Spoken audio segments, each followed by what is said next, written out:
my question. And I'm gonna figure that out in just a second.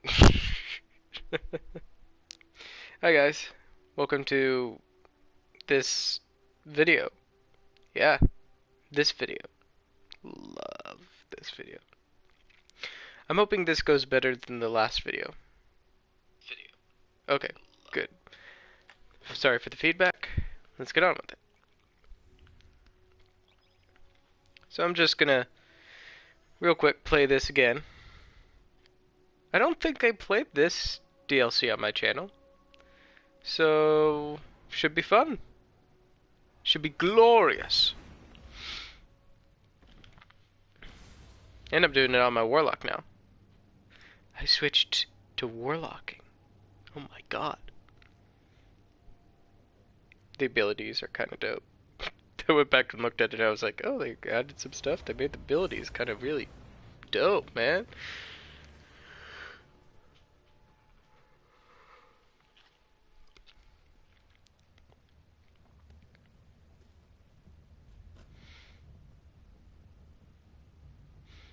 I wanted to talk to you guys about some stuff, but you know what? Since I didn't play this one on my channel, I'll wait through the cutscenes.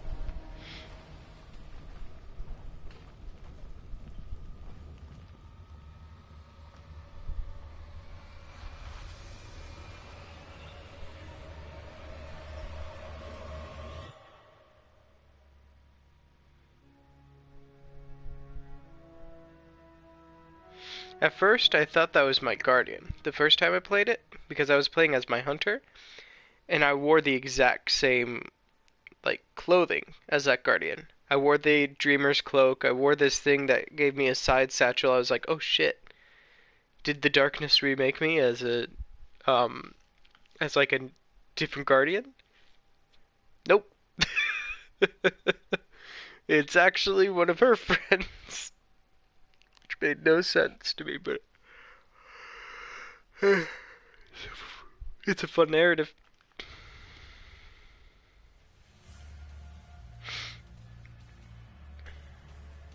Attention all Guardians. Last night we detected a I'll be disturbance on the right moon. back. I'll be right back to the disturbance on the moon. I just forgot to do something. Hold on. This plague must not be allowed to spread.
Alright, let's go kill some bitches. The hive pour onto the surface of our moon from the keep.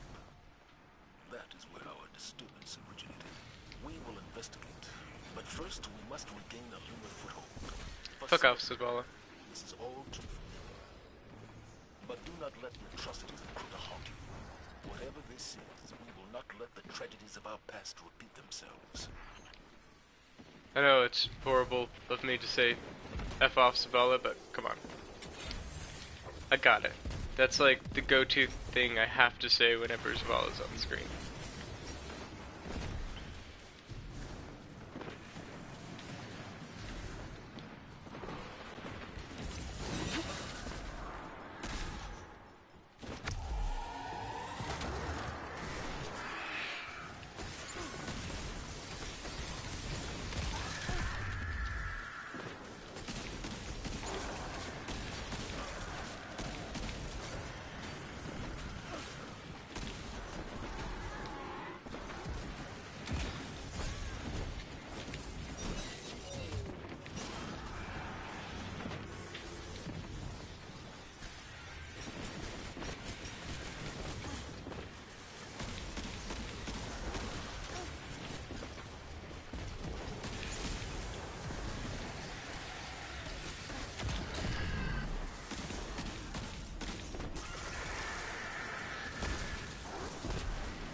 So one of the things I wanted to talk about is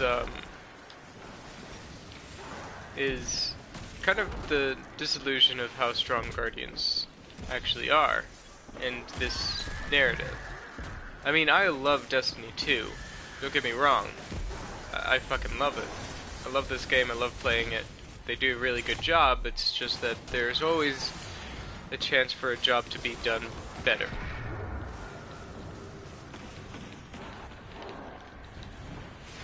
And I'm always thinking like, how do I phrase this? I'm always thinking that this game, it has a good narrative. There's just these tiny bits of it that can be done better and give you a better kind of illusion of what the story actually is and who you are. And I mean, they did a great job of it in the original game. In the original game, you woke up and you were presented with these other gods around you. You were presented out as a god with a bunch of other gods around you, and it was amazing. You didn't feel any more powerful than anyone else. But then when you go and play this game, when you go play the second one, you play some strikes, you read some lore. It has a really weird way of making you feel a little too special. Like, oh, now you're the chosen one. I don't particularly like that. I think that hold on. They lack leadership. Crota's death left a void they have yet to fill. But the disturbance seems to have emboldened them. Okay, sorry. My I went and visited a bunch of cats yesterday. I'm a little bit allergic, so my nose is stuffed. Trying not to be rude.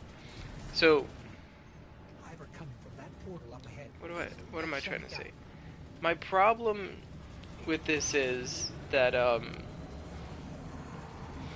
we're made to be a little too special, and we're made to seem like this individual guardian, whereas in the first game we felt surrounded by other people like us, and those other people being the players. And that was just this amazing experience.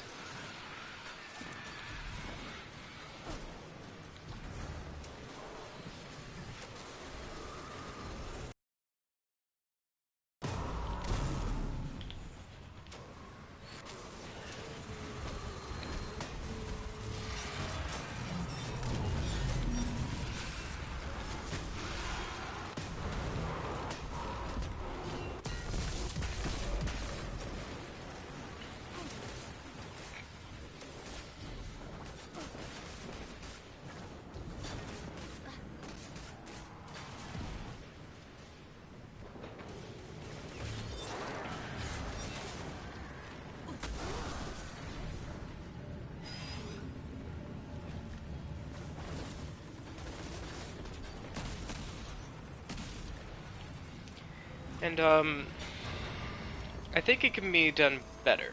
The disillusionment, I mean, I'm sorry to keep trailing off. I get a little too focused on one thing and it's hard to focus on the next. But and yeah, my mic's on. Alright. I've done this twice already, so I'm a little paranoid about my mic now. But the thing about this game is that it really does have this funny way of making you feel like you're the only one that can do anything. Like, for instance, while we're on the moon, and while we're on that kind of subject, the lore of the moon with Erstmorn is that all of her fire team members died on the moon, or like died to the hive somewhere else. I can't remember if it was specifically on the moon, but they died to the hive in like a normal strike, or in these normal lost sectors, like lost sectors. We can beat those in 2 minutes, and these people die to it, and they're guardians? They're people that can be revived by light? That seems like a bit of a bullshit kind of thing to me.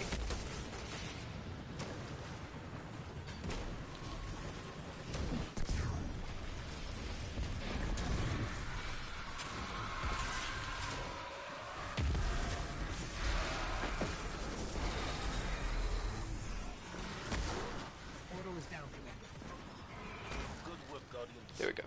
Thanks to you, we'll have an LZ up and running soon. In the meantime, press on towards the keep. And look at this. We go in as a team of guardians, and it's like this cool thing. We all defeated that together. Nobody fucking died. Like permadeath. Who triggered it? Eris Morn. Eris? She disappeared I before don't know. the Red War. She's here? Last I heard from her, she was headed into the keep. I don't even know if she's still... We'll find her. Alive. Before we can gain access to the keep, you'll need to clear the surrounding area. Assistance is on its way. Commander, was the Vanguard aware of the Hive's activity on the moon before the disturbance? We've been closely monitoring their progress, but have not yet discovered the purpose of this. Scarlet Keep.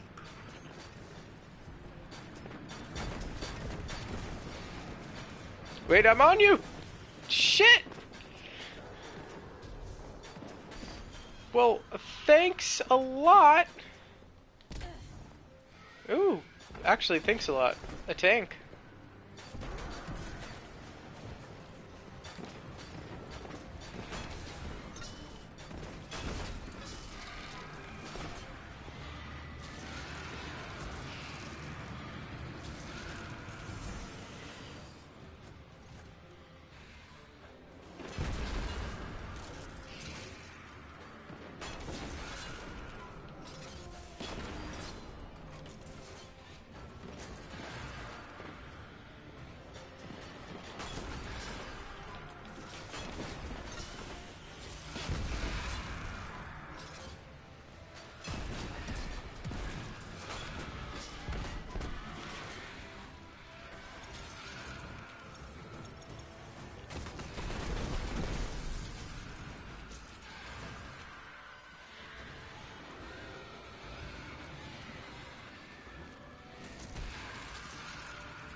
That's actually really funny to watch. I'm so sorry.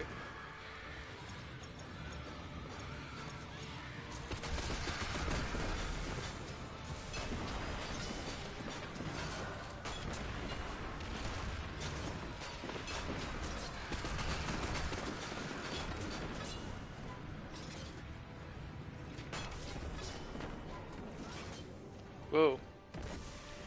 Great locale.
Clear. Ready to head into the Scarlet Keep.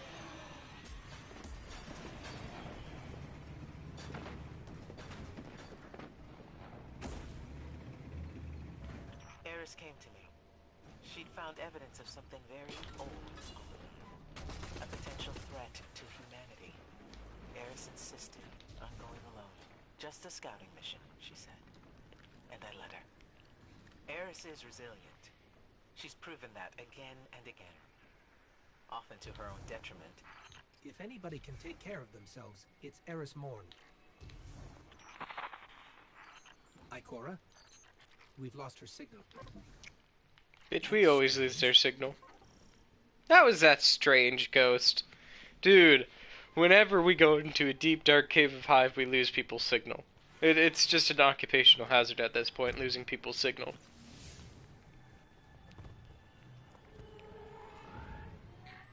What was that? It was your nightmare. Oh, hi. Come at me, buddy.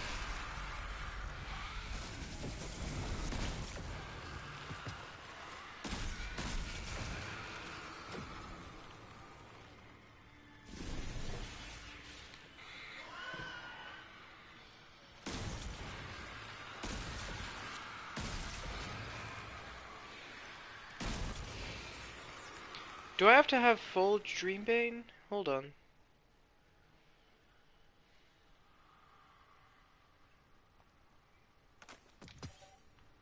I forget, do I have some Dreambane? Cause that looks a little spooky. I kinda wanna go in there. Nah.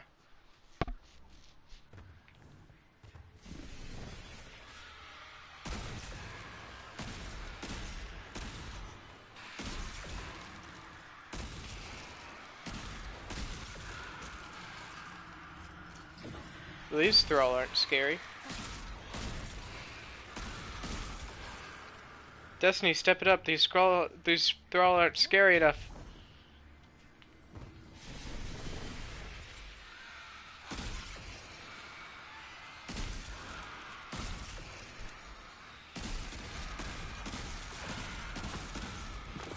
Wait, you're kidding me, right?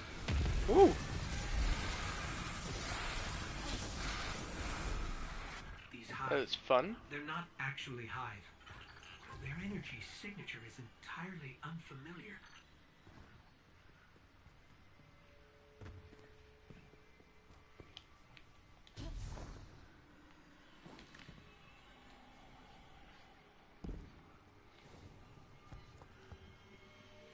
Ghost, tell me where the fuck I'm supposed to go.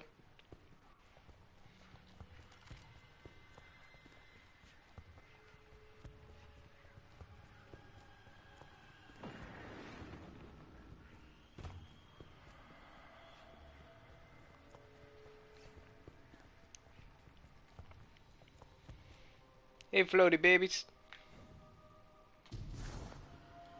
Okay. The source of our disturbance should be right around here.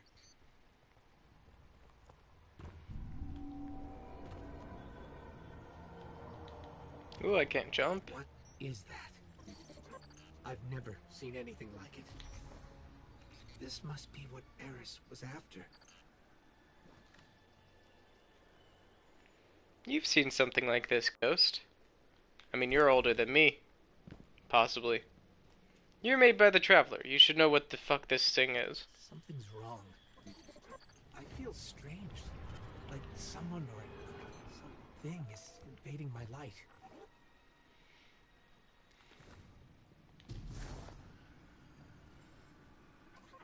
That thing across the way. What is that?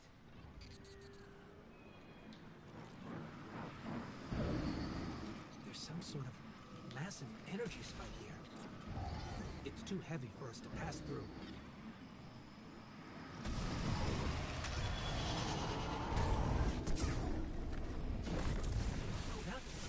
But he's dead.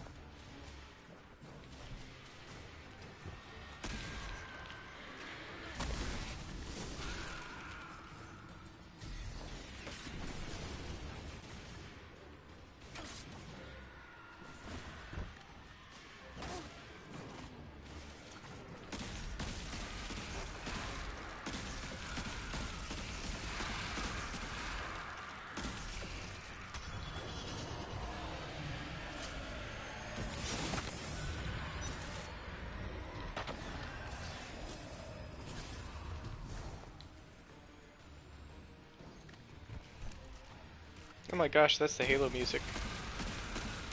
Da-da-da-da. Da-da-da-da. Da-da-da-da. Ba-ba-ba-ba-da-da-da-da-da. Yeah, I mean, it almost sounded like it. It had the kind of running drums.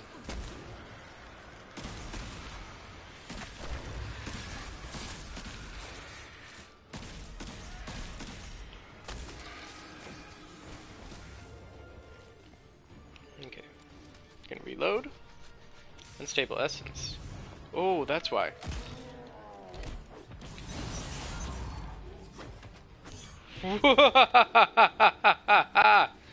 Dude!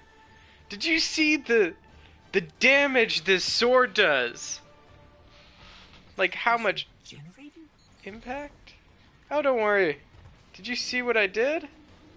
Oh, wait. Oh, man, that's kind of regenerating.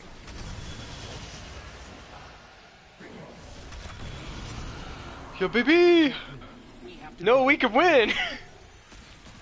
Guardian! Oh, they made them immune now.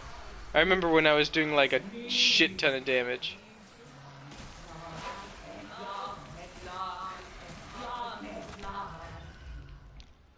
Eris, why'd you pull me out? I could have beat their ass.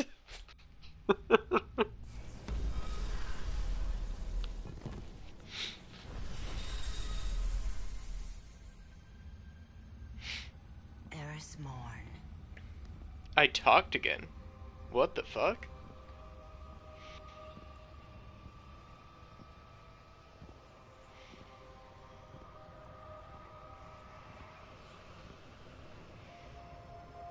What is that pyramid? You've heard the stories of the Traveler's sacrifice, of darkness descending upon humanity. Before us lies a dark remnant of their existence. Was it struck down by the Traveler? Left here on purpose? The truth is ours to discover. Discover how? We find a way inside. That's a maniacal smile. I mean, you want to get inside. Just walk up to the thing and say, "Hey, let me in."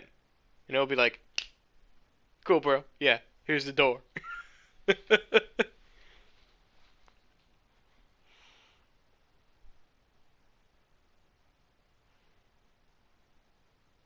What was I gonna say? Oh yeah, I think Guardians in this game, they're made off to be as weak as human beings in some cases. Like,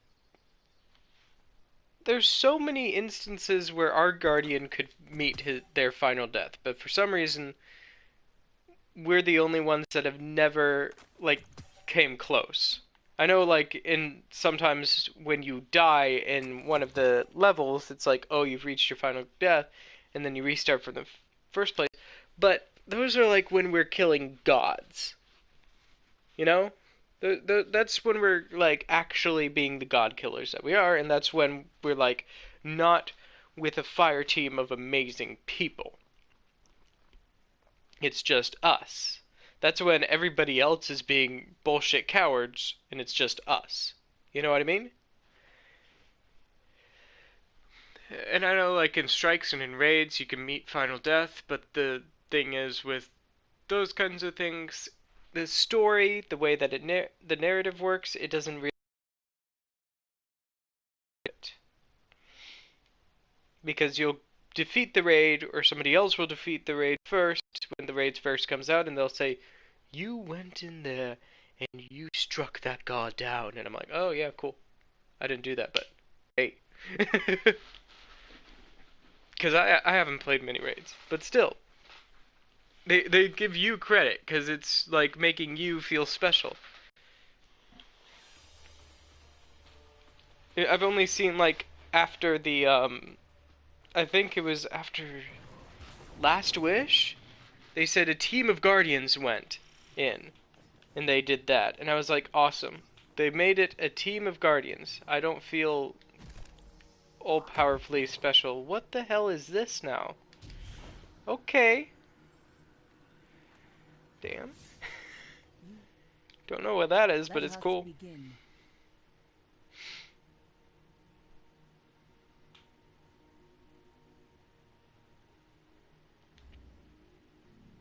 Gaul, the fanatic, Crota.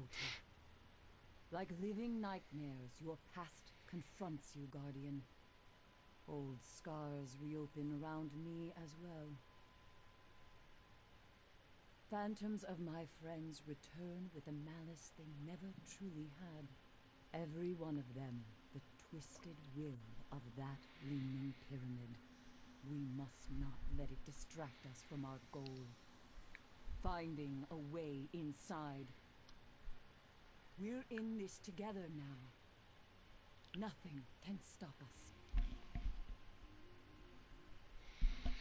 If you go and you, Since last we spoke, your how do I say this? delved into the moon. You go and you read some lore in Destiny 2, and you're like reading about these guardians and their great feats, but it's usually about how they met their end. And it can be in a way that you're sitting there and you're like, oh well, I guess our guardian wouldn't die like that. That seems kind of weak. That's the kind of mentality that this narrative gives us. Like, okay, it's cool, great story, but why the fuck did they die like that? That seems kind of weak.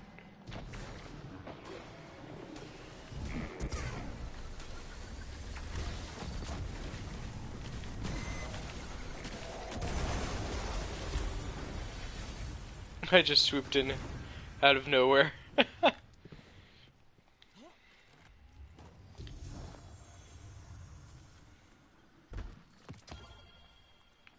Hello, my baby. Hello, my honey. Hello, my ragtime gal.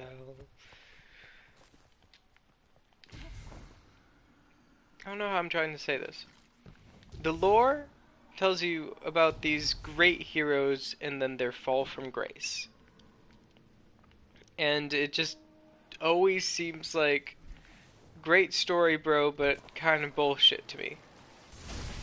Which I'm sorry to say, because I love this game. I love the stories that they tell.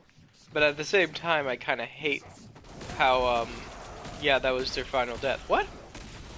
Like, it goes right into that was their final death, and it seemed too simple of a death for a guardian, because you can always come back. In the way Cade died, that I can believe. Like, okay, his ghost was shot, he's dead, maybe he can be brought back to life, but he's dead. Like, he's met his final death at least for now. The foreseeable future, we can't see him coming back to life. That's great. That was a great story. You went and did, like, in Curse of Osiris, you went and did that story with all of those, what are they called? All of that gear, all of the Osiris gear, and you got the perfect paradox, and it told you this story about how Saint 14 died. And I thought that was awesome, because it said he spent like so much time in there. He spent so much time in there that he just eventually met his end, because the Vex kept adapting and adapting, and they found his frequency of light, and they found a way of stealing it from him or just draining him of it. And I thought that was awesome. That was an awesome narrative. That was a great way to say, hey, this guy died.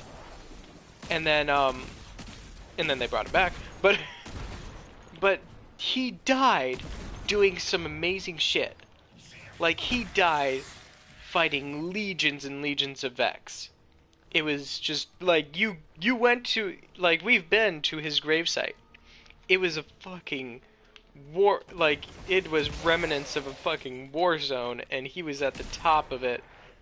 At the top of this pile, like this huge pile of dead Vex. And why? 'Cause First of all, the Vex respected how this man, like, single-handedly, without his light, took out legions of Vex. Like, the Vex kept his grave there because they were like, fuck. Respect, man. Because no other Guardian apparently can do that. And that's BS to me. That no other Guardian, except for some reason ours, can be that amazing. And that doesn't seem right to me. That doesn't seem right at all. Because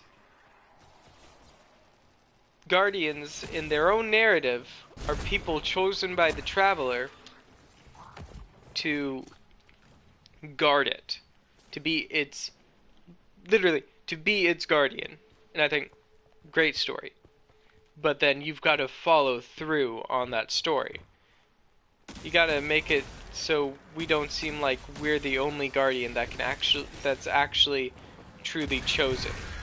Because if you have all of these stories about guardians meeting their final death and it's not as epic as Saint 14, I'm sorry, bro.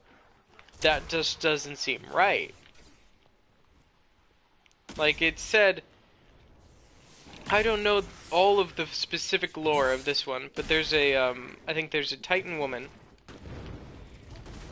Like there's a Titan woman, and she was considered to be the purest of souls in all of the Guardians before her fall from grace. And then I don't know if this actually is mysterious. I don't know the full story, but then for some reason the purest person fell to the darkness. What kind of...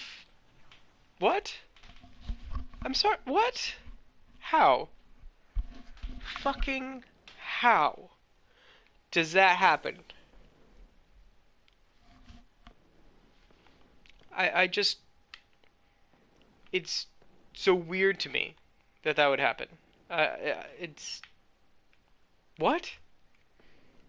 Like, literally, what?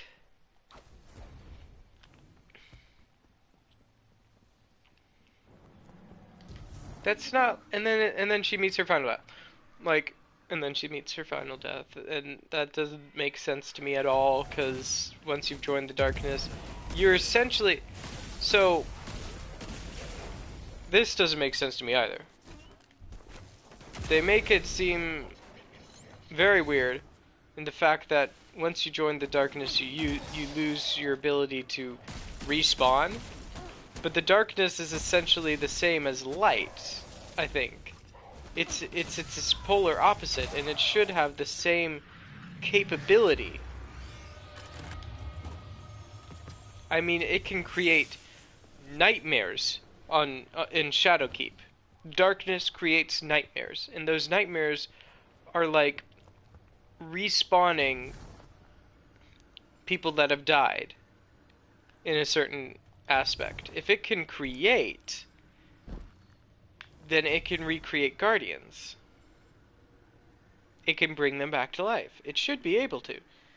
But I guess you guys are going to say, well, they don't have ghosts. Well, give them little tiny triangles, and there's their ghosts. There's their weird ghosts. I'm sorry. I'm so sorry. But if the wizard gets you...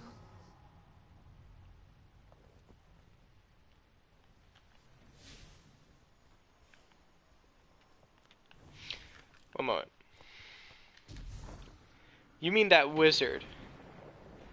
That...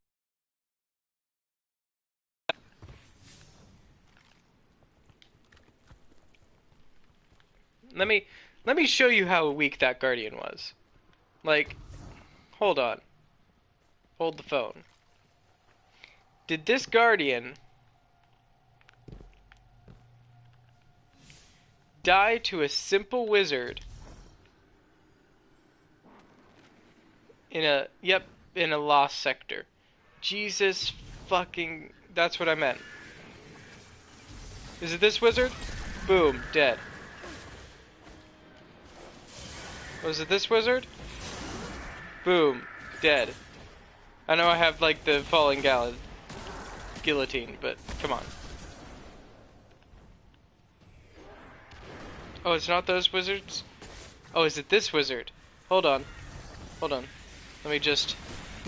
Boom. Boom. Oh, and just to show you, I wasn't using my, like, spinny ability. I killed it. I killed it in 2 seconds. And how the fuck did that guardian die? That is what doesn't make any fucking sense to me. Like, seriously. How weak are guardians? We have the power to throw a giant ball of void energy that will take that thing out. That would have taken that thing out. One shot. That woman was a Titan, right? Throw a hammer at it. It's dead. Excuse my weird vernacular. But seriously, the narrative of this game, especially in Shadowkeep, showing that all of these different guardians died to simple Lost Sector, like, evils, or what, like, little evil boys in simple Lost Sector. It doesn't make any fucking sense to me. You guys need to redo your narrative a little bit. Make things seem a little more real. As well as, hold on. One of the cooler things that kind of showed, yes, some Guardians didn't make it in Destiny 1, but here's the cool thing, I thought, in Destiny 1. It definitely made it seem more like there were a lot of really good Guardians out there. They're really good at their job. But there are also, and it did like give you this feeling that there are also a lot that died, but it never told you when. So you're kind of like, okay, over time, yes, these things would accumulate. And those things were the fucking ghosts all over the tower, all over everywhere.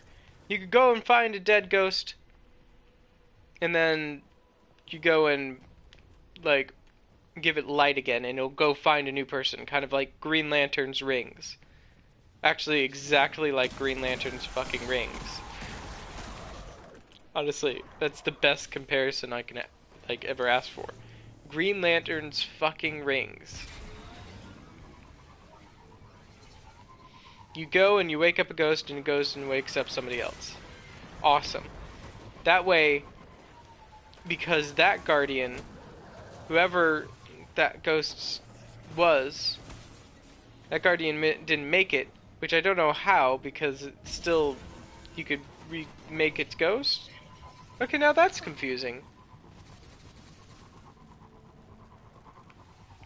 Maybe the ghost hit a window like a bird and just got stunned. But the thing I loved about that is it showed you that the Traveler was still spreading its light.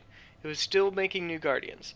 And the thing about right now is it doesn't give you that feeling that we have it doesn't give you a feeling that you have a chance at all, other than the fact that it makes you feel like this special person. Honestly, if it didn't make me feel like this special kind of person, I would say, yeah, we're doomed. Let's go join the darkness. Honestly, I'm kind of saying that. Listen. Fuck off, Toland.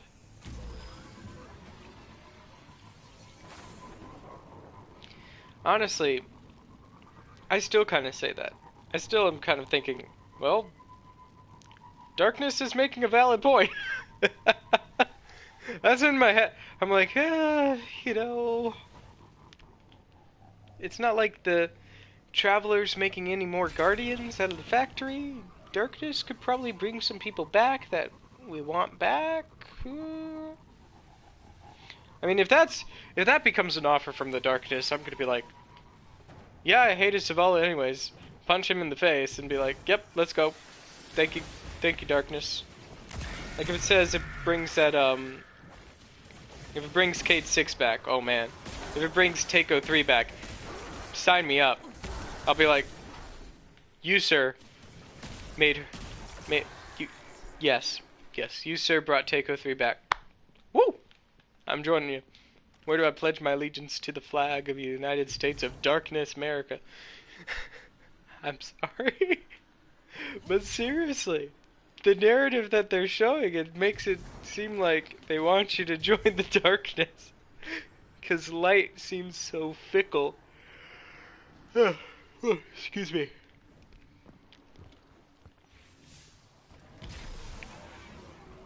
And that's possibly what they're doing. I mean, they definitely make it seem like your character is going to join the darkness.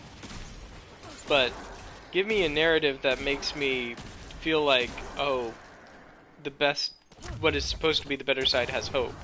Otherwise, I'm like, okay, then at least tell me I'm playing a game where I'm playing this evil guy, in which case, yeah, sure.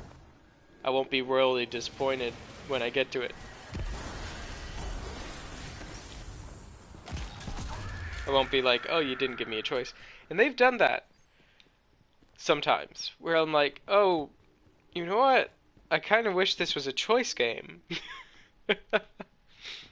I mean, they've given you a choice before where it's like, do you want to go Vanguard, Guardian, or that shady drifter guy?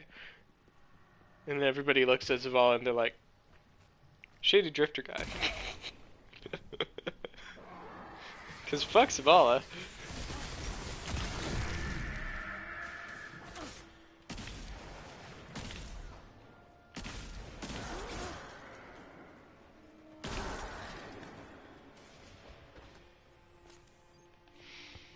And how do I say this? It's come to a point in this game where, okay, what was I saying? Choices. Sometimes I want this game to be a choice game, and it's because there's so many instances in which I want to say to the other characters, no, step off. This person needs to do what they need to do. Like in Warmind. Anna Bray? Dude, when Zavala was talking shit to her and saying she can't do this shit because he made it illegal, I would have said, well, you're a dumbass. Step off. Let her do her thing. And then he's like, well, you shouldn't even have remnants of your past, like a name, Anna Bray. What the fuck, dude? Let her do her thing. I mean, Cade found out about his past. He probably plugged in and got all of his memories, or maybe not. He often said in his journals he didn't really remember his son, he just knew he had one. I guess. But, like, he knew he loved his son. He knew his son was out there, and so he knew his memories. He had those memories. And it made those memories, combined with what he turned into, made K6 an amazing man. It made him the guy we loved. This cavalier, mercenary-esque kind of guy who has a good soul and will help a person in need, but make a complete fool of himself in the best kind of way doing it. Like, the funny kind of, he succeeded, but he also made himself a fool, and it was awesome kind of way. I don't know. Cade was just this whole different kind of other character that was just so lovable. And he was lovable because not only was he, like, just cavalier in his own right, with a very good humor to him, he also had a really... He had a past. And his past was not exclusive to being a guardian. He knew details of his past before he was guardian, which was amazing. Because it tells you, like, as guardians, you don't remember your past. You don't remember your life before being a guardian. That's an interesting narrative. I can see why in the reconstitution process you wouldn't have all of your memories. Because, I don't know. Something with brainwaves not being absent for so long, they only have remnants. Like in Uldren, he can feel that with Aldrin, he kind of knows why, but at the same time, he doesn't know a thing. Being a Guardian now, like if you go read the lore that's coming out, like every so often, great lore for Aldrin. He's become this new kind of person, and it's really interesting. And that's it right there. Becoming a Guardian, losing your memories, and being told you're this awesome like warrior of peace. It kind of changes your personality a little because you believe it. You have no option but believing it, and so it kind of changes you a little bit into this better person, I guess, because you believe, oh, this is who I am now.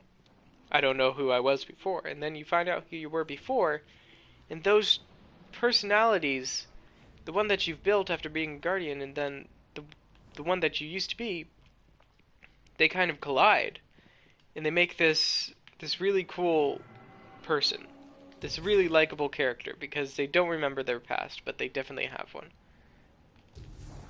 And it's this really cool way of storytelling. No. Okay. I don't know where I'm going.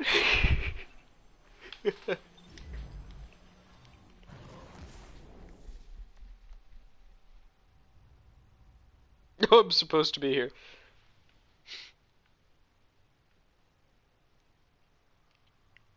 I want to see if I can get a guided game. Hold on.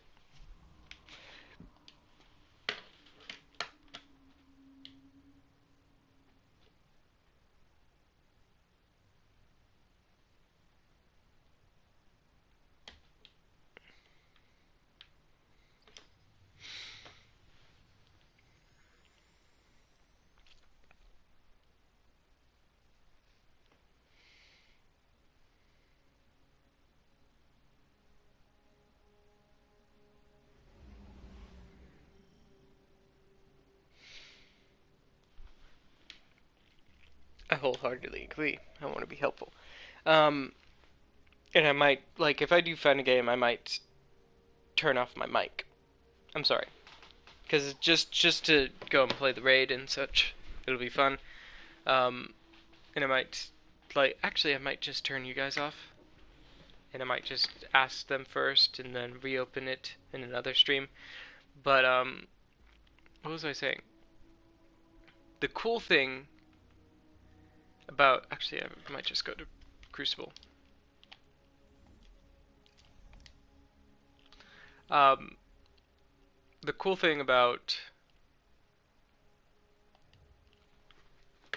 these guardians that remember their past is that they become the person they were, and at the same time they become this new person that has this new kind of agenda, because they're a guardian now. They have a different responsibility, and it's wonderful, and they don't have to take that responsibility, but because of the person that they were, they either feel obligated or they feel conflicted.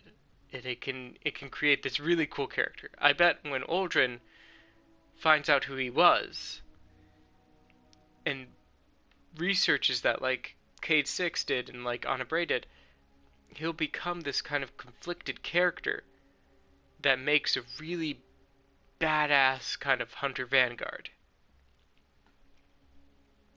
And then what was I? When God, what was I gonna say?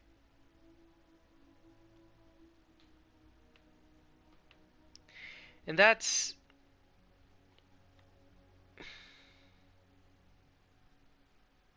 kind of, they have some good stories about guardians and their final death. The one good story that I can think of right now, after the ones that I've already told you, is the Vanguard Dare. And that's a good story in a person's final death because it has this feeling of tradition. It's this kind of epic warrior's tradition, and that has a feeling of excellence in it as far as storytelling goes, because this warrior makes a dare with another warrior. Whoever, and it's a dare to like have this fight to the death, and whoever wins either continues to be the Hunter Vanguard or becomes the new Hunter Vanguard. And it's a brilliant story in its own.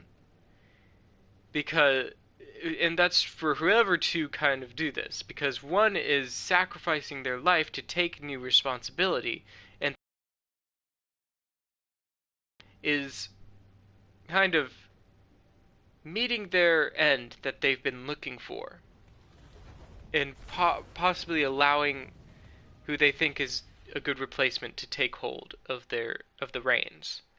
And it's amazing, that kind of storytelling for this kind of universe where death in these characters is not always final. If you die, you can come back to life, but then taking a final death, taking that dare, it could be a brilliant story. It has its own kind of brilliance in the way that it's traditional to them. It's really, I don't, it's got its own greatness. But then you go and read a story like, you go and play the Song of Sabathun, which is my least favorite strike, because it takes that, it tells you that Guardians are these great kind of characters. They can do anything. They've got increased stamina, they can break through barriers, they can do all this stuff, but then you can't get to a girl fast enough to see if you can save her from her own undoing. This is why I like choice games, and why I don't like choice games, because sometimes in choice games the narrative finds itself there. Sometimes there's no choice, but this is the end. And I get it. I get it. If you make it so that every choice is just saving everyone, it doesn't, people think that can't be an entertaining game. The reality of it is that's what makes an entertaining game, because they go and see, like in Detroit Become Human, one of the achievements is everybody made it out alive. That's that's amazing choice-based kind of narrative. Life is Strange, you made it out with your best friend. Awesome. That's the good narrative. And then in the other side, you can make sure that everybody dies. It's fun that way. Replaying the game and seeing the different outcomes. And Destiny 2 has like the narrative that would fit it, that would fit a choice-based game.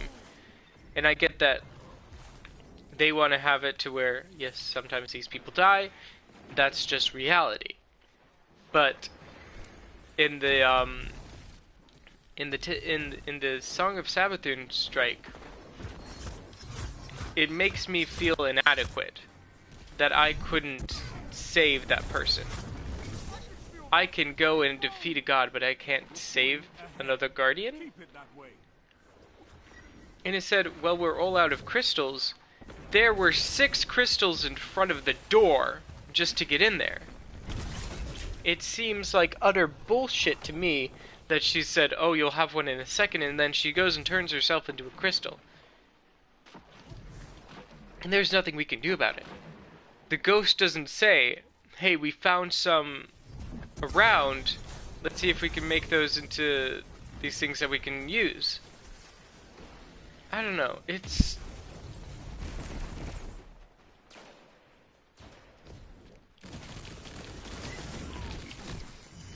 seems like a weird narrative to me whenever that happens. Whenever they make you feel inadequate in a video game. Only 5 minutes left. And they say, well, this person died.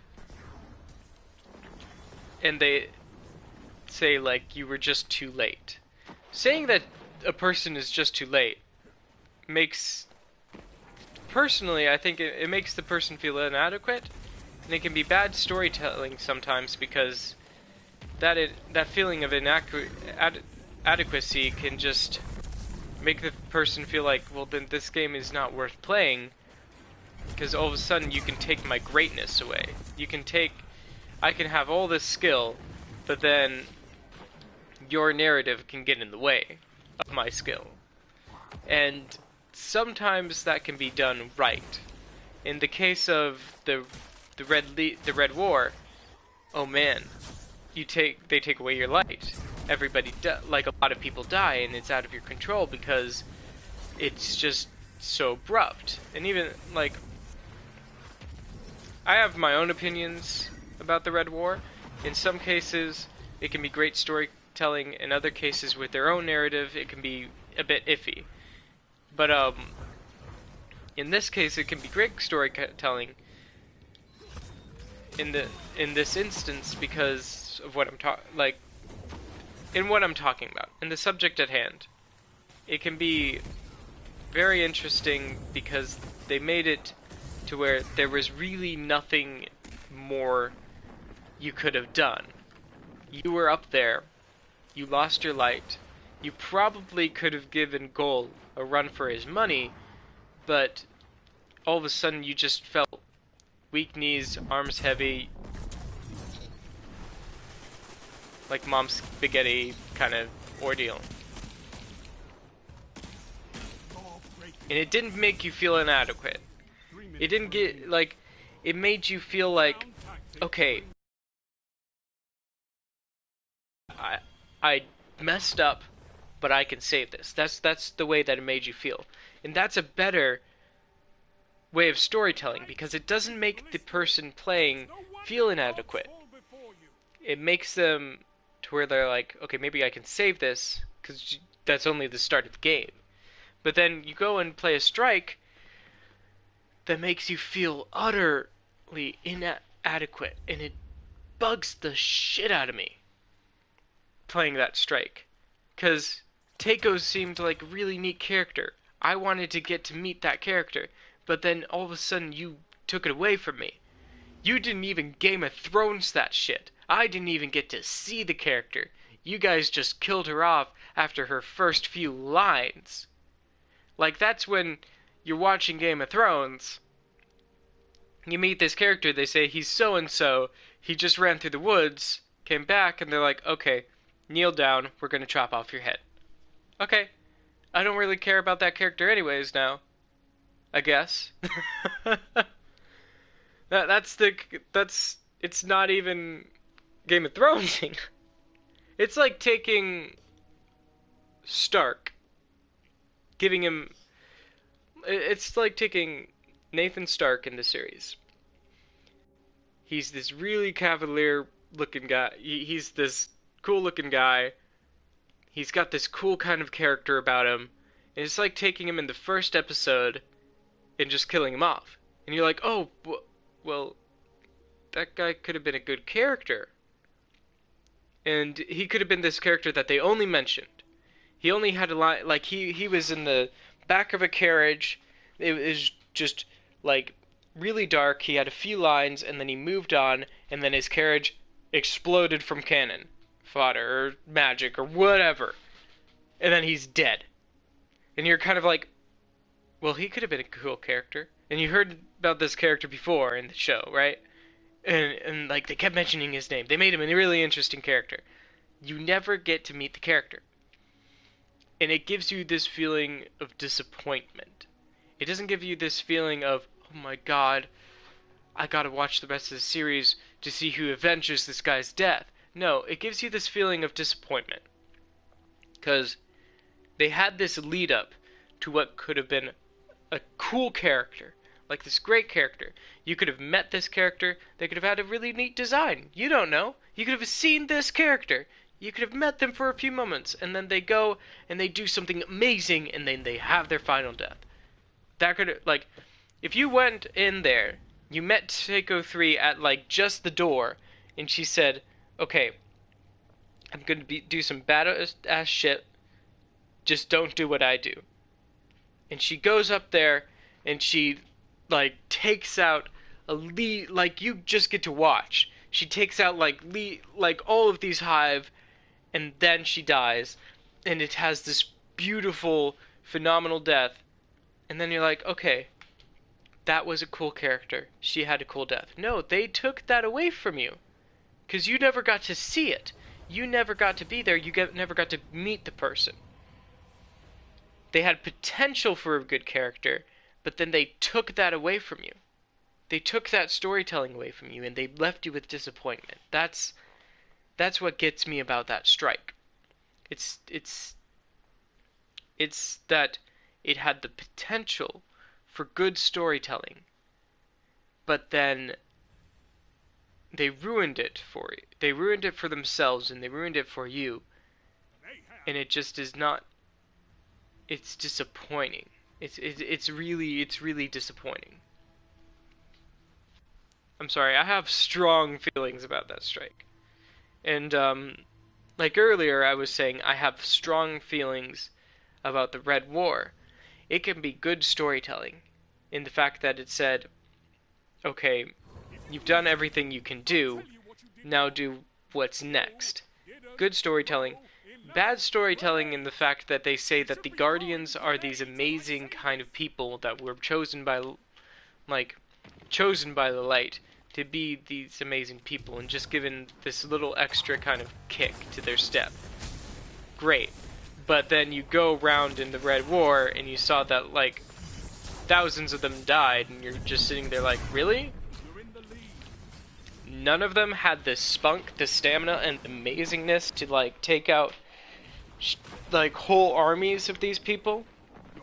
I mean, you had armies of Guardians in that, like, in the city, and none of them could go and bring this fleet down. I know it's to like have the story go long, but seriously, an entire army of Guardians. If they had their light, you didn't see like a cool firefight of just light. You didn't see Nova bombs going everywhere, dawn blades being thrown at ships and cutting off their wings. You didn't see like any of that cool shit. No, you just saw, oh, there's a bullet going that way. Okay. Where's the golden gun shooting a hole through a ship?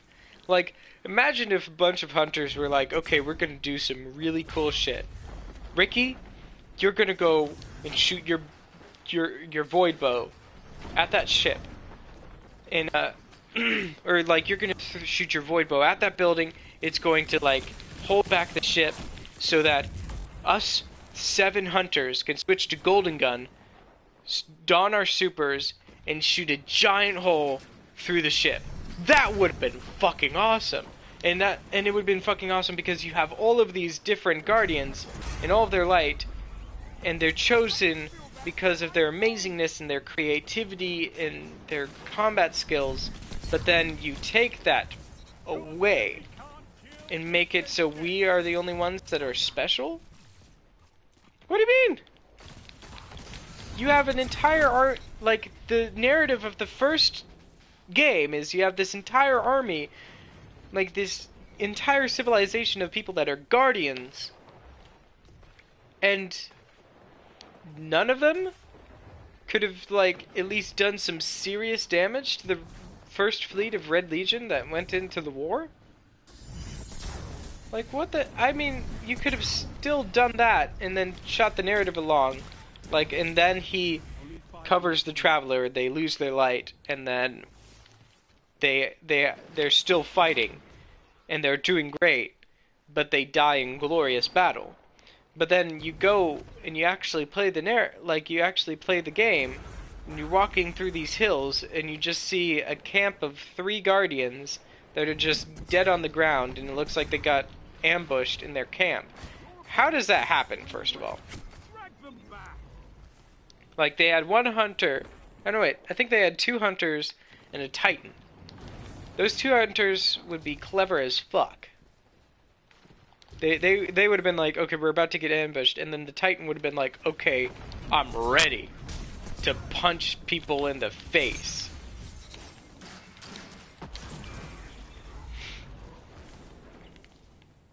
Like, and it could have been like this whole battle scene. You could have had one survivor, and he's sitting on the bench, and he's like, God, my friends are gone. Like, that's still good storytelling, but all of them being dead, it seems unlikely. It seems like there could have been piles and piles of Red Legion on that, like in that campsite, and then one guy survived, and you're like, okay, come with us. And you've got like, you could have had it to where you find more and more Guardians along the way, and you bring them behind you to this camp. Like you guys are bringing them behind you, and you're like wandering around, and you guys are like taking on Red Legion armies. That would have been awesome. I mean, as a narrative for the Red Legion, like the Red War storyline, if you went and found more Guardians, and you just had them walking behind you, and you guys were just this battalion that then went and met with Hawthorne, that would have been more realistic. That would have been like rallying the troops. That would have been a narrative that still makes your Guardian feel a little special, because you're the one that went and led them to Hawthorne, and you're the one that probably led them back to light, or something.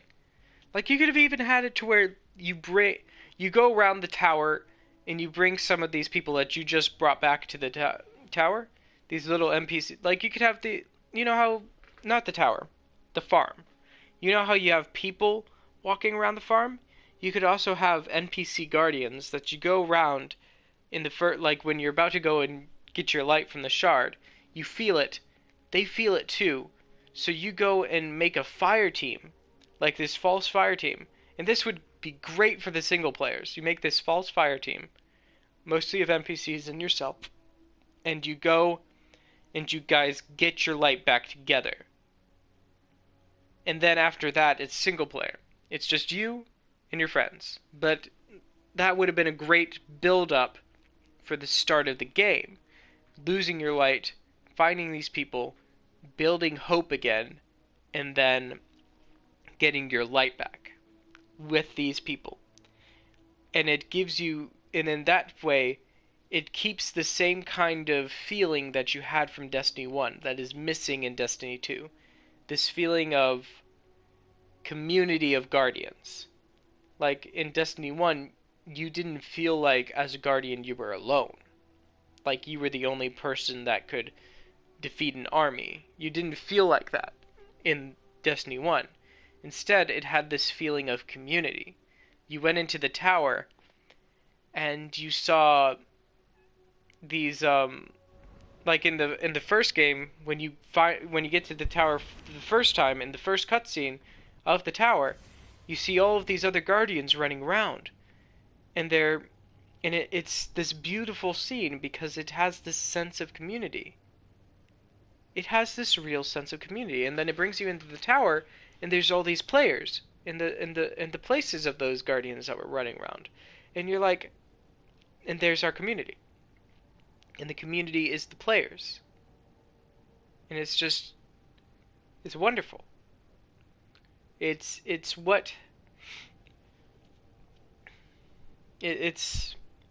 that good feeling that you get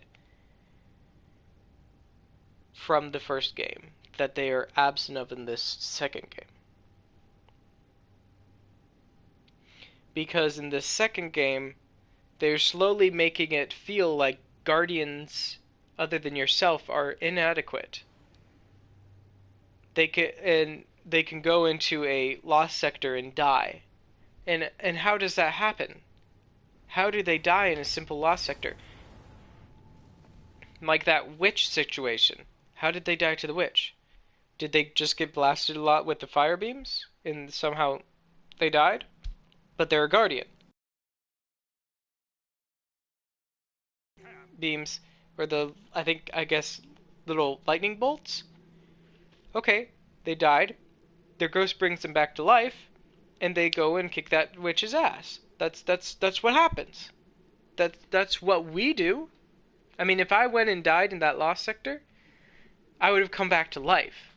It's not like it could have been that they made you feel like, okay, this game is getting more dangerous, and I realize why these guardians are dying. They could have done an animation like after you die, this wizard is like over your ghost, and it's like taking the light out of your ghost, and they do this whole animation where it breaks it, and then it said final death, and then you restart at the next checkpoint. That's how it makes the game feel a little more dangerous. And it could do that in raids and in strikes too, where it's saying, okay, final death seems like it could even happen to you. And I get that they have these areas that it says no light areas, and then it just puts a skull up on your screen and you're dead. And I get that they don't want to do all of the animations for that, but I think if they do, it adds to the narrative and it gives you a better feeling. And then you want to go and make sure that you don't die the second time.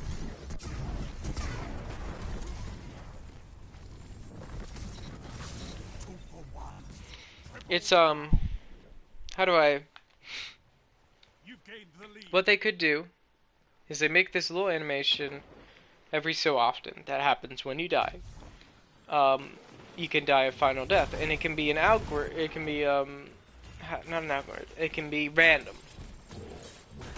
Every so often you can meet your final death, and you just gotta restart from the next checkpoint. And that could be great. In raids, they could make it they could make it even worse in raids, to where, oh, your teammate met their final death because you weren't protecting their ghost. Like, you would have to actually go and protect somebody's ghost. That would make the raid so much harder, but so much more interesting, because you've actually got to protect your community. Like, that would be great. You've got to go and protect your buddy. You've got to go and be, like, that mercy main. In Overwatch, you gotta go be healer, and you gotta protect your healers, and you gotta protect your friends. But they don't do that. They really don't do that. They make it seem like you're too special.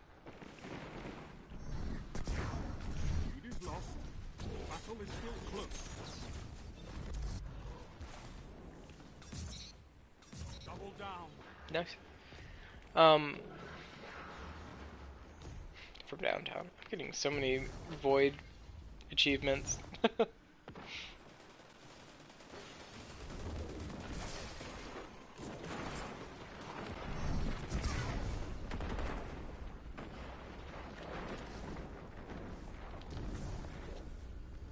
You're in the lead.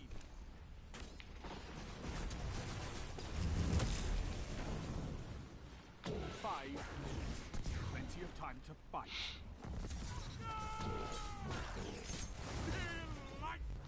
Two for one.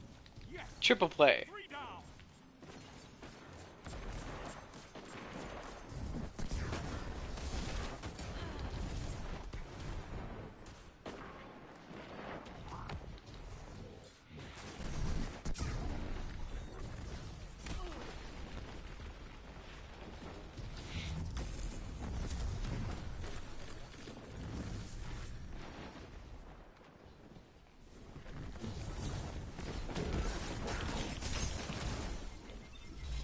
Wow, his buddy got me instead. I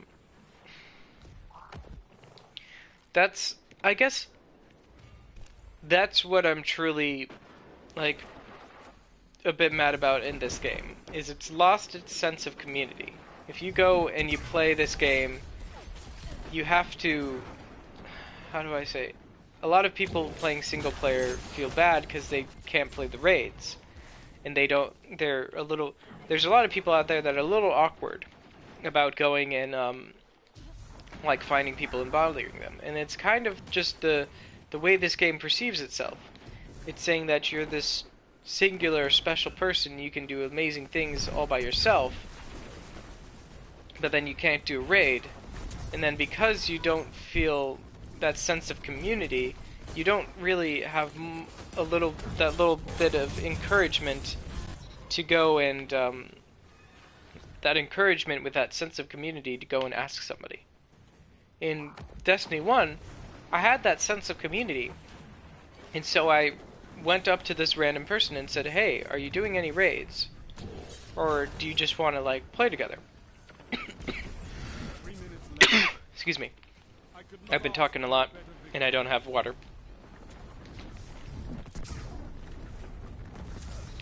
Um I'm so sorry, bro. But it was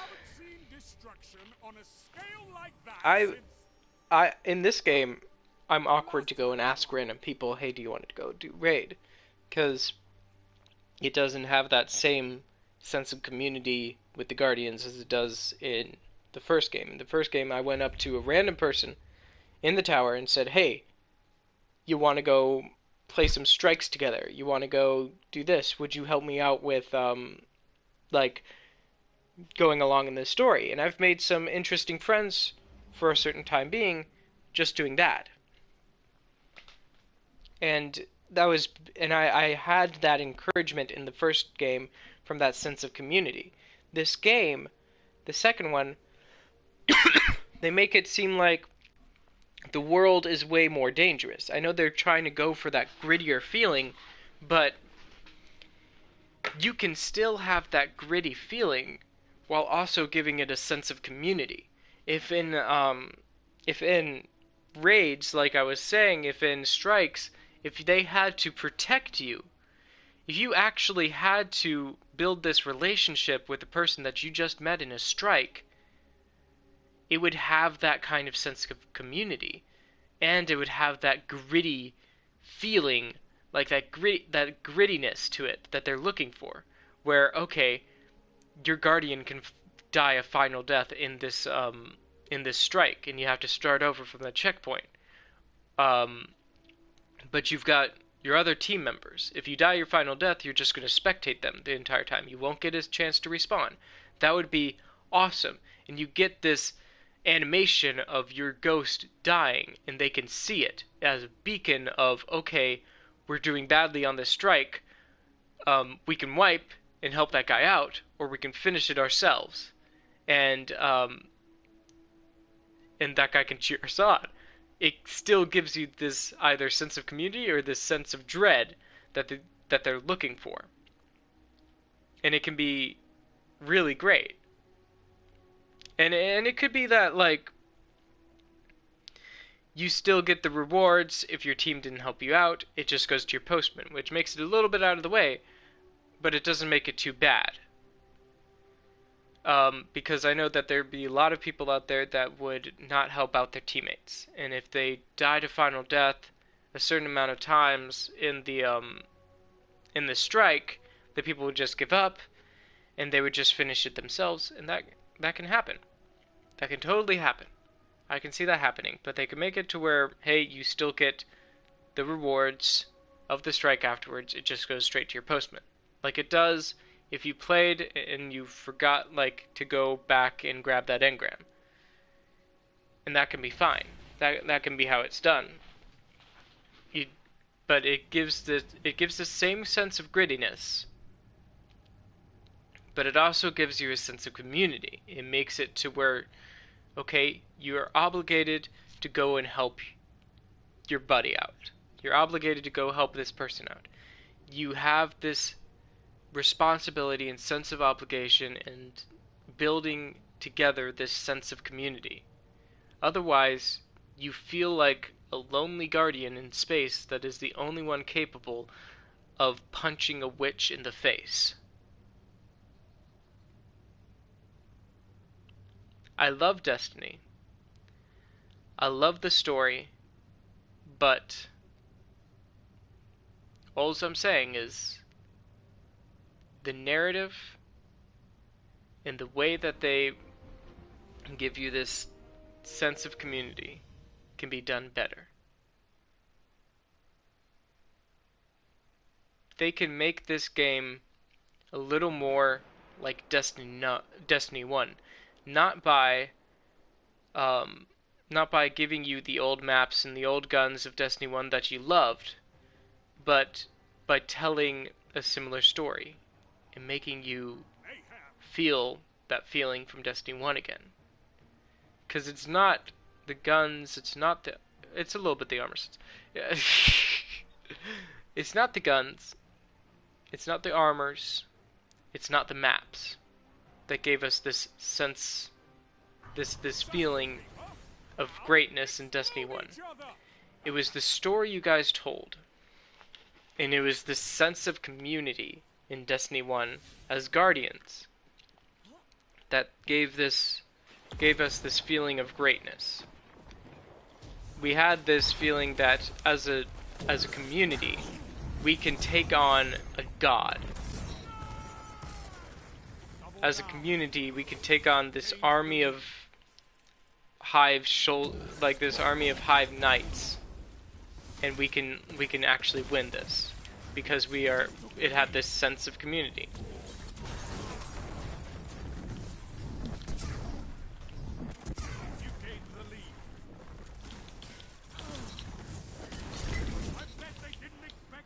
Nice. And I know Destiny, the Bungie for Destiny 2, they're trying to bring all of this stuff from Destiny 1 back to kind of merge the games and make this game one game, being Destiny again. Because they don't want to make a second game, they just want to keep adding DLCs, and I get that.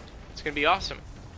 It's going to be an awesome game once they've finally added everything together and added all of this cool new stuff like Europa, and then added the Cosmodrome to give you that Destiny 1 feeling again. But the feeling does not, again, the feeling does not come from the places. It's the story you told that gave these people this sense of community, that they could take on an army together.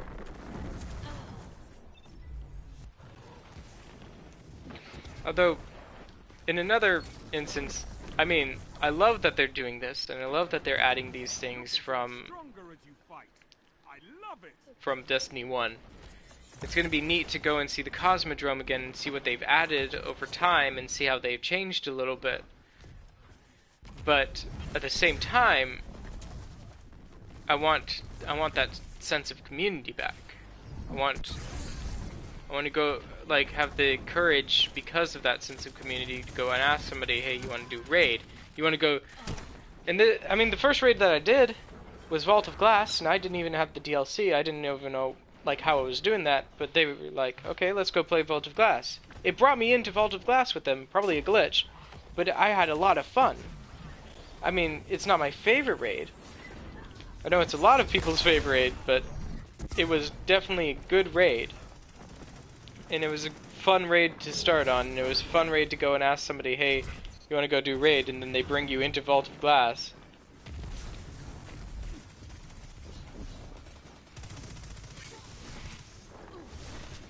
Only 5 minutes left.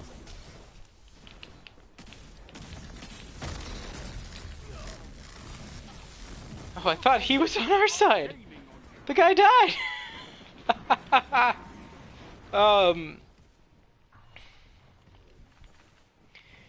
And I know there's honestly some things that I want from Destiny 1, like armor sets and guns, to return.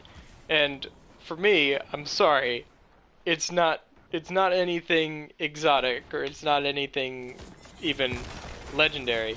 It's literally just the starter set of armor for a hunter. Like that was my favorite armor set as a hunter. Was you woke up and you have this cool scarf and you look like this awesome aviator, and you've got this kind of slick armor set that's like, you know, form-fitting leather that didn't have any kind of weird addition to it, like, oh, you've got this tiny knee pad, and then you've got this really big knee pad, by the way. I hate that in armor sets. Oh my god, that is the bane of my existence in Destiny armor sets, is you've got this little knee pad and you've got this big knee pad. What? That doesn't match. It looks awful. I want to go get a different armor set, please. You can't. They all have it. What? But the Destiny 2, the starter set, or I mean the Destiny 1 starter set, had this nice form-fitting gear. Everything was even. The shaders looked wonderful on it. Like, holy crap. The shaders looked awesome. And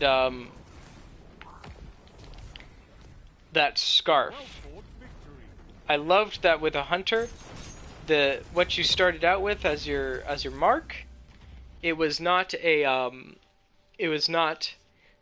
half a cape, no hood. It was not like no cape, a hood. You started out with a scarf, which is neutral between the two of them, and it works wonders on all of the. I kept that scarf through the entirety of Destiny 1. If I ever was like, okay, wait, hold on, I'm going into a cutscene, hold on. If I was ever like that, I would put on my scarf, play through the cutscene, play through part of the mission, die a couple times, and then I'd be like, okay, let me put on my hood. But I loved the way the scarf looked, because it showed off every aspect of the hunter's armor, including the helmet. I loved that you didn't have to have the absence of the hunter's back. Like, you didn't have to obstruct the back view of the hunter where you could see, like, the cool back of the armor. These intricate details that people sat there to, like, put their time into to design this crap be covered up by a cape just to see the back of your helmet, because they've only got half and half so far. They've got the Dreamer's Cloak, which takes away the cape, but you've got a hood and it doesn't show off the helmet. And now you've got the new armor sets that they're bringing in, where it's like, okay, you've got a hood that's down and a cape. Okay, I can see all of these cool details about the hunter helmets now. I can see how some of them, the people weren't really thinking when they made it, but that's cool. I want the scarf and the armor from Destiny 1 that you start out in, because first of all, that form-fitting armor was amazing. It looked cool. Don't change any of the details about this armor set. Just bring it forward and have it, like, in one of the, oh my god, what is it? It's not the Dawning event. The Dawning is Christmas, isn't it? It's the hold on. Okay, collections. If Bungie for some reason finds my stream, because I've been talking a little bit of shit about their storytelling. Honestly, I love you guys' storytelling. I just think it could be a little bit better. But if you guys are watching my stream, just hear me out. For a little bit of that nostalgic feeling that you guys are trying to bring forward in Destiny 1. For just that little bit of nostalgic feeling, I think what you guys should do at your event, factions, is it? Let me find this armor set. There's an event that I like to call the nostalgia event. God, where is it?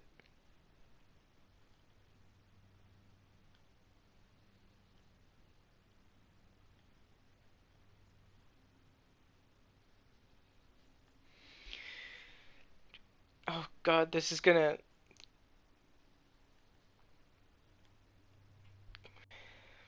No, why would it be here?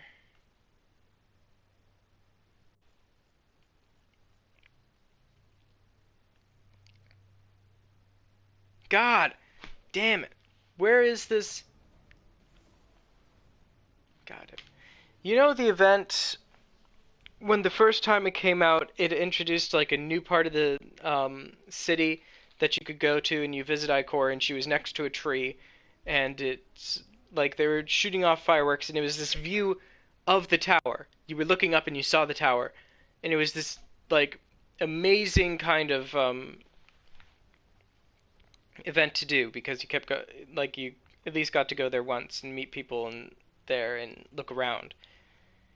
Do you guys remember that? And then I can't I can't remember the season of Lent.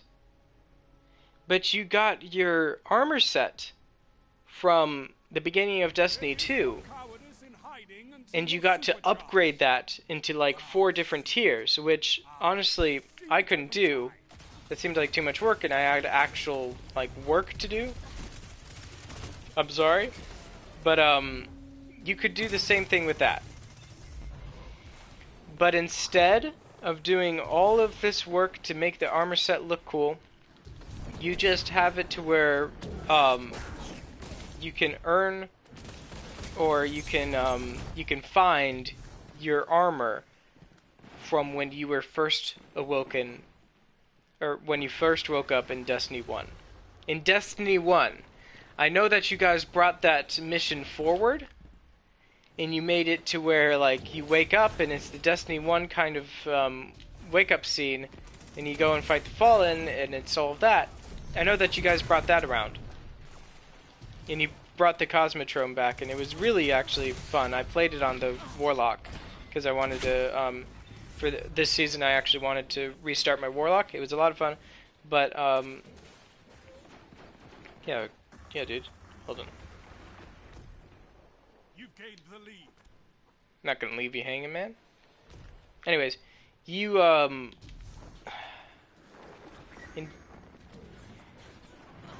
from Destiny 1, the armor set that you wake up with, the scarf and everything for the Hunter, whatever it was for the Titan, just the neutral gear. I think it was just a belt for the Titan, which was awesome, because you didn't have all of that stuff that took away your look. That took away your cool look of your leggings and everything that you worked so hard to get and have this cool look. It's not obstructed, it's really, honestly, how am I trying to say this? In that event, you have it to where you go to your Guardian's room in the tower. Like, you could actually go to, like, through the city, to the apartments and everything, and you find all of, like, your achievements from either, and you guys could add to this. Individual personalized things where it's just these achievements that you actually have in the game, and you could probably keep it there just so people can go back and, like, see what they've achieved and see like all of these different things that you add in the room, all of these different trophies. You could probably keep the room. It would be interesting and awesome. It could probably be their office even. But you go to this chest either by your bed or in the corner. Depends on if you want to do it like as an office or as a room. And you open it up, and it's the armor you woke up in. And then you could do, and it's just like a little quest, and your ghost says, "Man, I remember when you first wore this. You looked like an idiot." And he does that like in this funny kind of playful way, and you're kind of, and he's like, "Okay, I'm seeing you're feeling nostalgic. How's about we go to Banshee and see if we can get this upgraded?" And you do this little quest of getting like all of these materials and everything, and you upgrade your gear to like purple gear. That would be phenomenal. That would be awesome. That would just be... I would be so grateful to Destiny for doing that. If I heard Destiny was going to do that at one point, I would tell my friends to say, like, I would tell my friends, hey, if I'm ever not playing Destiny for a long time, I need you guys to call me when this happens. I need you guys to bug the shit out of me so I can take off of work and get this gear. Cause, dude,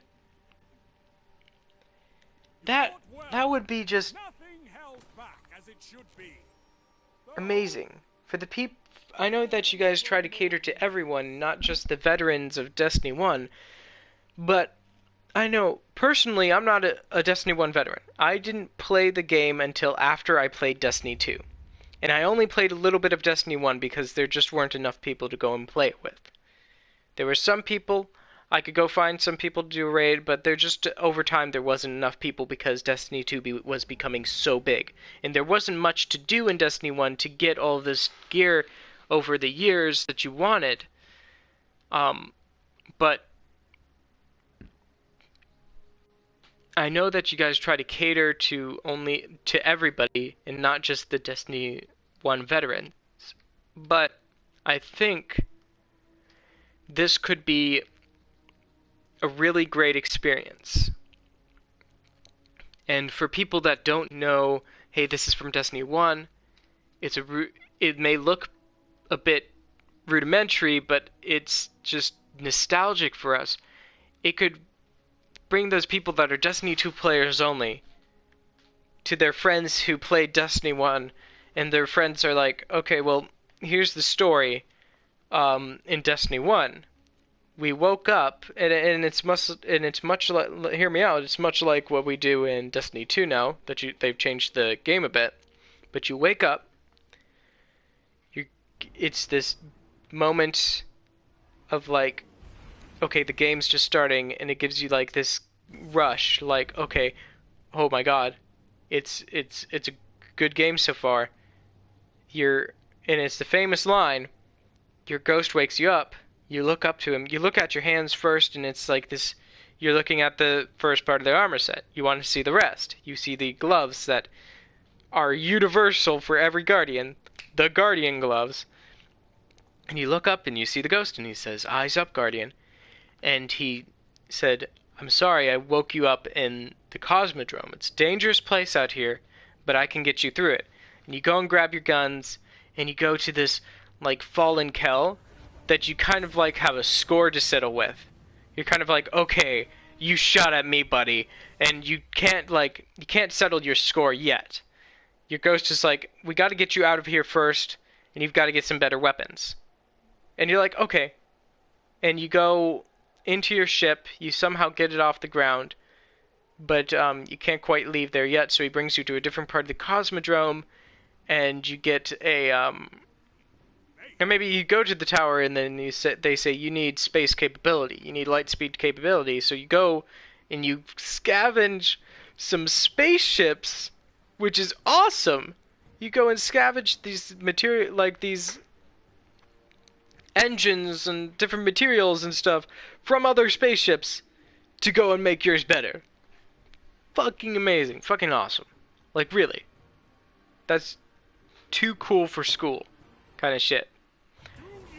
And that's where, like, they either tell you a good story or a bad story, depends on your friend, but that's where your friend, like you as a Destiny 2 player only, go to your friend and they tell you all of these stories about Destiny 1, and then they're like, okay, I kind of want to go play Destiny 1 now. Because a lot of stuff in Destiny 1 they don't have in Destiny 2, and it's just a different... Destiny 1 is this entirely different experience from Destiny 2. The graphics, I think, in Destiny 1 are also a little bit better than Destiny 2, only in the fact that everything looks a little more realistic, where in Destiny 2, like... in Destiny 2, everything seems a little bit too shiny. Like, look at this snow. That is too shiny. That looks a little bit too much like you put a bunch of... like, somebody just threw up ice cream. That, honestly, that is what the look is of all this ice. Somebody threw up ice cream. In Destiny 1, they did meticulous detail of the snow. They made it look like powder. The ice, they made it have this kind of little bit of translucence to it. The graphics, the detail, it was a little bit better in Destiny 1, but I can get why in Destiny 2 you definitely don't want to do that. Damn it. I thought I had that guy. Man, what gun did you go with? I don't know. But, I mean, Destiny 2's graphics are fine. It definitely tells a story, and it definitely looks good. It looks like a lot of the scenes that you guys can make, and all of this atmosphere, it looks good. I mean, these Crucible maps definitely look better than they did in Destiny 1. They feel a little bit more confined, but in a way that, like, it shows a little bit more detail. And it shows a little bit more architectural structure and everything, and it's just, like, the architecture in building this shit is much better than it was in Destiny 1 for the Crucible maps. They even brought back a Crucible map from Destiny 1 and they made it so much better. Because the Crucible maps in Destiny 1 were a little bit...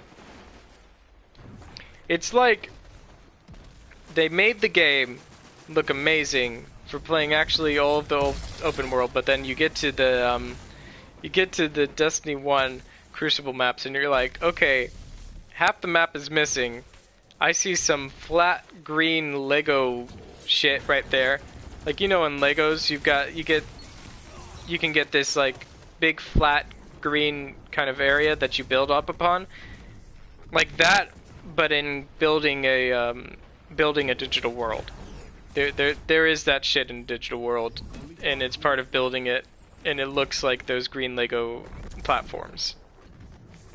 I'm so sorry, but the Destiny 2 Crucible maps are so much better. It's just that the detail is a little bit off, and I get it. I get why. It's because that is just a lot of work, and you guys have a lot of other work to do, and I get it. And going upon that subject, that's okay, and you can use that excuse for the detail. That's fine. But they've used that excuse before where they said it's a lot of work.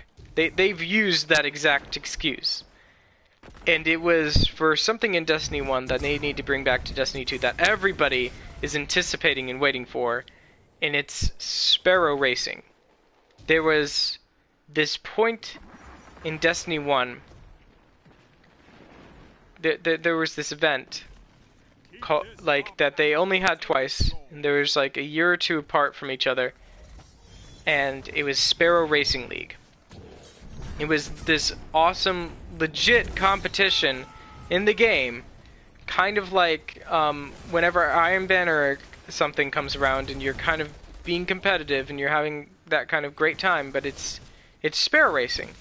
And they only did it twice, and they didn't bring it back after that. After the after Iron Wolves in Destiny 1, they didn't bring it back because and here is their excuse.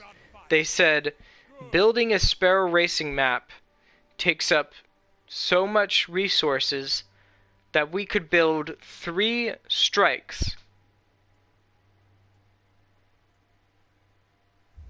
in the same resources as building a Sparrow Racing map. That's understandable, but here's the thing. Y'all don't build many strikes. There are 1 or none in a DLC. Let me, hold on. There could be, okay. Let's see. One moment. Okay. Curse of Osiris. It has, I believe, is it 2 strikes? Yeah, it has 2 strikes, but you know what these 2 strikes are? They're the same strike repeated. Like the same, you start in the same place, you end up in the garden, not the garden, you end up going through the, you end up going through the Infinite Forest. And the Infinite Forest is actually, it's just a lot of platforming that is randomized. In some cases, it's random. It's random platforming. That's most of the random platforming and everything. That's most of the strike. The only differences are the 2 final rooms. Being, in one case, you go into what was the past of Mercury, where it's this beautiful garden world, and you go in, sorry, that's this one. It's this beautiful garden world, and then you go fight a giant Vex Eye. Cool. Awesome. You only built half a room. Like, you only built half a strike. for both of these. So, yes, all in all, you probably built, let's see, you built one room, being the tree of, like, the actual infinite forest, which you used again over and over again. So I guess that was easy building. Because you just have all of these different platforms that you do put together randomly. Because you used it again at the Halloween event. Like, you heavily used it again at the Halloween event. And then you built 2 strike rooms. You built 2 halves of strike. Honestly, you just built 1 strike for this thing. And then the Infinite Forest was already built because you're already going through that and playing the actual DLC. Great. You built 1 strike for this, essentially. And when the game started, you had you had 1 strike. I think Endless Gate. Yeah, the Festering Core came out later, I believe. You've got the Pyramidion Strike. Awesome. That's 1 strike for this planet. For this planet, you have 1 strike, and that's the Savathun song. Not my favorite. You guys already know that. Nessus, you've got 2 strikes, maybe 3. Do you have 3? Yeah, you've got 3 strikes, but I think one of them came later. One of them was rebuilt later in one of the other seasons. It came later. Yeah, in Warmind. See, Arcadian Valley. This one came out in Warmind, but in the beginning you had the Exodus Crash, which you go and defeat a fallen inside the Exodus, other thing. And then this one, let's see. Yeah. And then this one you go and fight that big guy.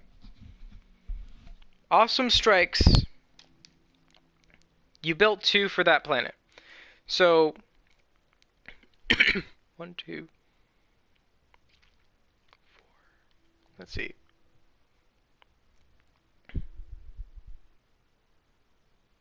And then do you only have the 1 for this? Okay. You've got 6 strikes. Is that everything from the original? Yeah. Wow. We only had 4 planets in the beginning, and then the tower? Right. Okay. So you only had 4 planets in the first thing, and then the tower. They built 6 strikes in making the game. But then every DLC, they made the equivalent of 1 strike. Oh, wait. Yeah, they made the equivalent of 1 strike. Because, actually, they didn't even make any actual strikes in Warmind, other than the one that is over on Nessus. They made that individual strike. In Warmind, they took 2 story missions and made them a strike. That's... You say that you can go in an Entangled Shore, story mission. I think Bruthold... Okay. Actual strike. Actual strike. Okay, you made 2 strikes in here. Did you make another over here? No, you made a dungeon. 2 strikes in a dungeon, and then story missions you turned into strikes. You say that you say that you can make strikes, more strikes than you do. You say that you can make more strikes than you do a sparrow racing thing, but in reality, you guys don't make very many strikes to begin with. Whenever a DLC comes out right now, let's go to the moon. The DLC came out, you had 1 strike for this. I think it's over here. Yeah, Altars of Sorrow. You have the 1 strike. Actually, that's not it. Whatever. You had this strike right here. And then you had a dungeon. The dungeons are like miniature raids. I can understand in the seasons and making little miniature raids, the dungeons, that can take a lot of work as to making a strike. That can be like 2 strikes, 3 strikes. Okay. You just expended all of that time making a dungeon, which people will only play a few times and they get completely bored with. When people are asking you to still expend that same level of work into making Sparrow Lacing League again. And then you guys only have to build bring back the maps from the original game, just touch them up a bit, and then make some maps that you've already built for this game that are a lot like... Hold on. There's some maps in this game that are a lot like Sparrow Racing League. There's one in the Black Armory raid, and then there's one in the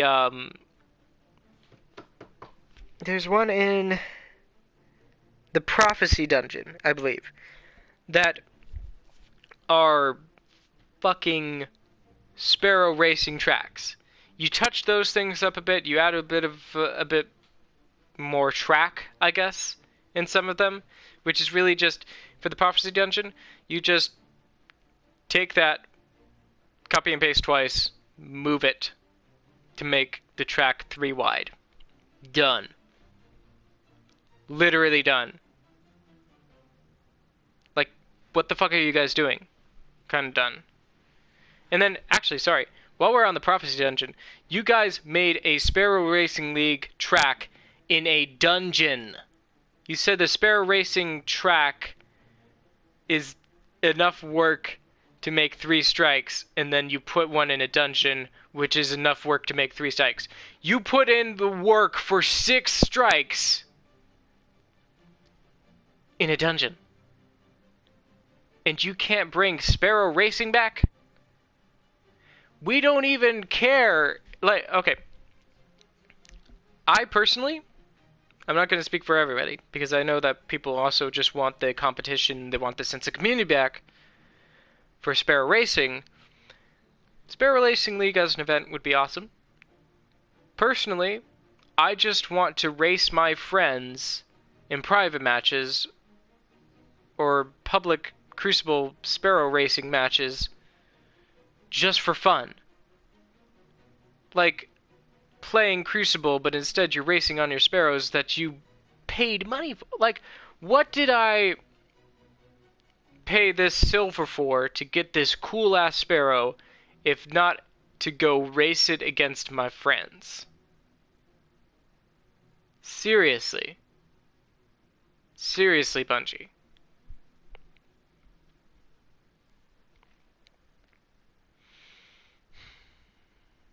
Anyways, I think that's going to be it for this video. That's as much as I'd like to vent for an afternoon. I hope you guys enjoyed. I hope you guys at least understand my opinions. I know I'm like, if this video ever gets out there and a lot of people see it, I know I'm probably going to get like a lot of comments saying, well, this and that and this. All of this, let me tell you, it's my opinion. You guys might have different opinions, and I respect that. I hope that you respect that I have my own opinions about these kinds of things. I am not taking a direct shit on Destiny 2. I love this game. I do love the stories that they tell. They are amazing people, they've done amazing work, and they've created this amazing video game. I respect them for that. They are wonderful people. I just think that I personally, in my own opinion, while they are great people, I believe they can do some amazing things and are just not looking in the right direction. So, I hope you all enjoyed the video. I'll see you some other time. Have a good one.